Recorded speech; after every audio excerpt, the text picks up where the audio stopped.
नमस्कार साथियों, ज्ञान की बात में आप सभी का स्वागत है। उम्मीद है आप सभी अच्छे होंगे। आज हम बात करने जा रहे हैं नीट में जो धांधली हुई है वो कैसे रुकेगी, क्यों हो रही है, क्यों नहीं रुक पाई अभी तक, इसकी वजह क्या है, हम किस युग में जी रहे हैं। हम आज उस चीज़ की चर्चा करेंगे कि ये सिस्टम आया कैसे, ये हमारे देश में थोपा गया है कैसे, वो मैं आपको बताता हूँ। ये जो व्यवस्था है इसको ठीक किया जा सकता है, लेकिन सरकार की मंशा होनी चाहिए। सरकार की मंशा होगी तो ये ठीक होगा। आइए हम उस चीज में विचार करते हैं कि कैसे ये ठीक होनी चाहिए और क्यों ये खराब हुई, क्यों इसमें किसी ने ध्यान नहीं दिया। हमारे देश में जो शिक्षा का मॉडल है वो अंग्रेजों के जमाने से चला आ रहा है। हम स्वाधीन तो हुए लेकिन स्वतंत्र नहीं हुए। जब हमारा देश आज़ाद हुआ 47 में, तो हमारा चीफ सेक्रेटरी भी वही था। जो पुरानी व्यवस्थाएं अंग्रेजों के समय में चल रही थी वही व्यवस्थाएं हमें आगे भी बढ़ानी पड़ी। हमने उसमें कोई संशोधन नहीं किया। जो व्यवस्था वो छोड़ के गए थे उसी पे हम लोग आगे बढ़ गए। हमने उस व्यवस्था को सही किया ही नहीं, और कहीं ना कहीं सरकार की मंशा भी नहीं थी उस चीज को सही करने के लिए। सब अपने चक्कर में लगे हुए थे, लूट घसोट में लगे हुए थे कि हम कैसे क्या कर ले, हम ये कर ले, लेकिन शिक्षा में किसी ने ध्यान नहीं दिया। जो मॉडल चलता रहा वही चलता चला आया। अंग्रेजों का जो मॉडल था वो एक तरह से चीटिंग करने के लिए ही बना था, भारतीयों को बरगलाने के लिए ही बना था, और भारत के लोगों पे गलत तरह से शासन करने के लिए उन्होंने अपना तंत्र बना रखा था। उस व्यवस्था में आज तक कोई सुधार नहीं हुआ है। जैसा चल रहा था वैसा ही चला आ रहा है। जब तक हम अंग्रेजों के बनाए हुए पैटर्न को चेंज नहीं करेंगे तब तक शिक्षा के इस क्षेत्र में कभी भी सुधार नहीं आएगा। ये घोटाले, स्कैम चलते रहेंगे। एक ऐसी व्यवस्था होनी चाहिए कि इस तरह का अपराध करने वालों को राष्ट्रद्रोह का मुकदमा चलना चाहिए, इनके ऊपर राष्ट्रद्रोह लगना चाहिए, और राष्ट्रद्रोह में जो सबसे कड़ी से कड़ी सजा हो सकती है वो देना चाहिए, ताकि इन जैसे लोग पनपने से पहले ही खत्म हो जाएं। अगर कोई भारत के नौजवानों के साथ खेल खेल रहा है तो उसे राष्ट्रद्रोह मानना चाहिए, और राष्ट्रद्रोह में जो सजा सबसे कड़ी हो वो देनी चाहिए, ताकि ऐसे लोग पनप ना पाए। तब जाकर ये राष्ट्रद्रोह करने वालों को समझ में आएगा। अभी हमारे यहाँ क्या व्यवस्था है कि हम लोग ऐसे मामलों में लोगों को अरेस्ट करते हैं, वो 2-3 महीने में बेल में बाहर आ जाते हैं। उनके लिए कोई कड़ा कानून है ही नहीं इस देश में, जिसकी वजह से वो खुले होकर घूमते हैं। इस स्कैम में, नीट स्कैम में जिसकी गिरफ्तारी हुई है वो 2010 में भी पकड़ा गया था। 2010 में पकड़ने के बाद वो जेल से फिर से बाहर आया और फिर से वो अपना काम धंधा में लग गया। यहाँ तक कि उसने अपने लड़के को भी डॉक्टर बनाया, और डॉक्टर बनने के बाद उसको भी अपने ही बिजनेस में लगा लिया, खरीद फरोख्त में। पेपर लीक कराना, ठेकेदारों को ठेका देना, ये सब करना शुरू कर दिया। अगर उस टाइम ही उसको रोक लिया जाता 2010 में ही, तो आज ये अरबों खरबों कमाने वाला ये शातिर अपराधी इतना बड़ा स्कैम नहीं कर पाता, क्योंकि हमारी व्यवस्था ही उस तरह की है जो शुरू से चली आ रही है, उसमें कोई चेंज किया ही नहीं गया। तो कहाँ से ये चीजें सही होंगी।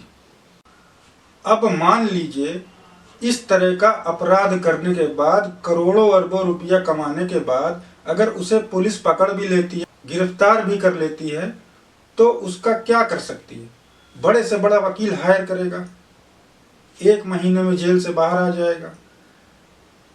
अगर आप उसको और परेशान करोगे तो वो विदेश भाग जाएगा।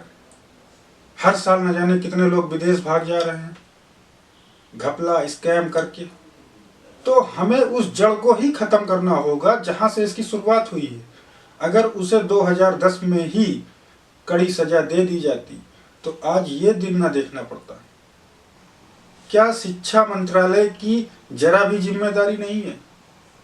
उसने एजेंसी बना दी पेपर कराने के लिए। क्या शिक्षा मंत्रालय के सचिव के साथ एजेंसी के लोगों की बैठक नहीं होती? क्या कोई दायरा तय नहीं किया जाता? कैसे हमें पेपर कराना है, क्या व्यवस्थाएं करनी होंगी?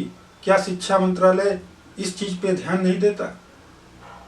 एजेंसी को छोड़ दिया है कि जो तुमको मन में आए वो करो। एनटीए को छोड़ दिया है कि तुमको जो मन में आए वो करो, हमसे तुमसे मतलब नहीं है। हमने तो एजेंसी बना दी है पेपर कराने के लिए, तुम्हें कराना है, हमसे कोई मतलब नहीं। अगर कोई करप्शन भी होता है तो एजेंसी मारी जाएगी। क्या करोगे? शिक्षा मंत्रालय या सरकार क्या करेगी? एजेंसी को हटा देगी, दूसरी एजेंसी आएगी, वो भी वही करेगी। आपने क्या किया? आपने तो एजेंसी बना दिया, आपका काम हो गया। सरकार की भी उतनी ही जिम्मेदारी बनती है, सरकार की भी उतनी ही जवाबदेही है। पेपर कराने के लिए एजेंसी बनाकर साइड में हटने वाले ये मंत्रालय या नेता को अपनी जिम्मेदारियों को समझना पड़ेगा। नहीं तो ये लूट घसोट चलती रहेगी, ये करप्शन स्कैम चलते रहेंगे। न जाने कितने पेपर लीक होते हैं हर साल। कोई एक ऐसी भर्ती नहीं है जिसका सही से रिजल्ट आया हो। कुछ ना कुछ गड़बड़ियां होती है। क्यों होती है? क्योंकि सरकार ने एजेंसी बना दी है। आप पेपर कराओ, हम पीछे से खड़े हैं। बराबर एजेंसी के साथ साथ सरकार की भी जिम्मेदारी होनी चाहिए।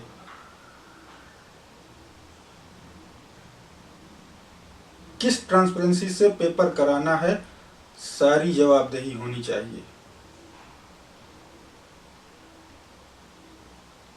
अगर आप एजेंसी के लोगों को सस्पेंड करते हैं, निकाल देते हैं, तो क्या शिक्षा मंत्रालय के सचिव को छोड़ देना चाहिए? कोई गाइडलाइन नहीं है उनके, कोई गाइडलाइन नहीं दिया उन्होंने एजेंसी को, कैसे कराना है, क्या कराना है, ऐसे ही छोड़ दिया। सरकार की जवाबदेही बनती है। हमारी व्यवस्था के लिए सही कानून ना होना, उसकी सजा तय ना होना, पेपर लीक कराने के लिए जो मैक्सिमम सजा होनी चाहिए वो ना होना, तमाम ठेकेदार पैदा करती है इस देश के अंदर। और करोड़ों रुपए का खेल होता है। उन नौजवान बच्चों का क्या जिन्होंने साल साल भर मेहनत करके परीक्षा पास की? उन गरीब बच्चों का क्या जिन्हें गवर्नमेंट कॉलेज चाहिए थे, जिनके पास ज्यादा फीस नहीं है, जिन्हें गवर्नमेंट कॉलेज चाहिए थे, उनका क्या होगा? मतलब अमीर आदमी पहले फाइट करता है कि हमें गवर्नमेंट कॉलेज मिल जाए, उसके लिए वो पैसा भर देता है, पेपर लीक होता है, सब कुछ होता है। बाई चांस नहीं उसकी रैंक आती है तो उसके लिए तो प्राइवेट कॉलेज भी है, वो 25 लाख सालाना दे सकता है।